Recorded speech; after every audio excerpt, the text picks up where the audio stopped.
វីដេអូនេះចែករំលែកសម្រាប់អ្នកអត់ទាន់ចេះដនកម្មវិធីកៃស៊ូនៅក្នុងជ្រុំយើងចុចចូលជ្រុំយើងមកទៅមុនចុច search ហើយយើងវាយពាក្យថាកៃស៊ូមកកៃស៊ូ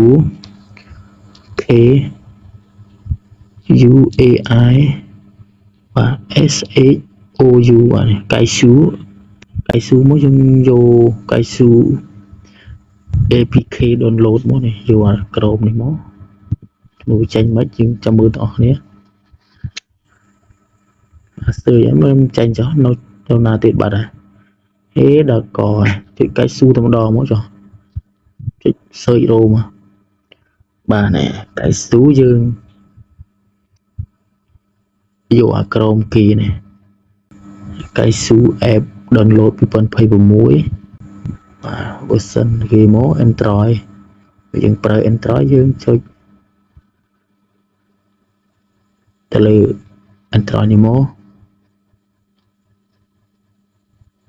ទៅមកយើង download APK មកនេះ download កៃស៊ូ APK ដូនមកវានឹងចាប់ផ្ដើម download វាដំឡើង file ឲ្យយើងខាងលើហើយនៅចាប់ផ្ដើមដូនមកហើយនេះ app gen សម្រាប់យើងទៅយកវីដេអូ gen មកសម្រាយរងចាំវាពេញទៅដោយសារតែវា C megabyte រឿងធំតិចដែរបាទឥឡូវយើងដូនពេញហ្នឹងបងប្អូននេះវាលោតសញ្ញាគ្រីសមកមានន័យថាពេញហើយបាទច្រឡំគ្វាសបាទនេះឃើញអត់នេះសញ្ញា tick មួយបាទនៅនេះក៏វាបង្ហាញដែរយើងចុច open មកយើងចុច open តែម្ដងមកចុច open មកយើងឃើញ file វាហើយនេះហើយយើងបានយកអាលើគេមកអាលើគេ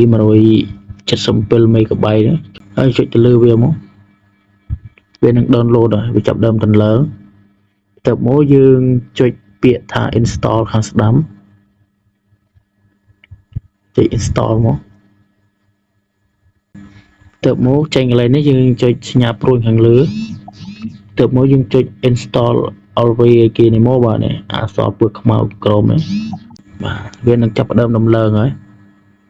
វីដេអូនេះយូរបន្តិចប៉ុន្តែបងប្អូនអាចដោនបានបាទរួចរាល់ 100% យើងចុចដានក៏បានយើងចុច open ក៏បានឥឡូវយើងចុចដានទៅចុះបន្ទាប់មកយើងបិទទូរស័ព្ទចូលយើង clear អស់មកយើងចូលទៅក្នុង program ទូរស័ព្ទយើងនៃ app កៃស៊ូមួយនៅលើអេក្រង់ទូរស័ព្ទយើងអាចចូលប្រើបានហើយចុចចូលពណ៌មកចូលមកយើងអាចទៅជ្រើសរើសវីដេអូជាច្រើននៅក្នុងនោះចង់បានវីដេអូរឿងក៏បានចង់បានវីដេអូបែបចែករំលែកវីដេអូកំសាន្តអីមិនក៏បានដែរបាទយើងចុចថយចេញមកយើងបាច់ចុចអីទាំងអស់ព្រោះជាកម្មវិធី gen ចុចអាក្រមមកបាទចុចអាក្រមទៀតមកបាទយើងទទួលបាន app កៃស៊ូមួយសម្រាប់មានវីដេអូច្រើននៅក្នុងនោះបាទនេះសិតតែវីដេអូបាទនេះមានវីដេអូកំ pl វីដេអូរឿងវីដេអូចែករំលែកអីកំសាន្តអីផ្សេងៗជាច្រើនបាទការបង្ហាញជូនរបស់ខ្ញុំចប់តែប៉ុណ្ណេះកុំភ្លេចជួយ share វីដេអូនេះម្នាក់មួយផងបាទអរគុណជួបគ្នាវីដេអូក្រោយ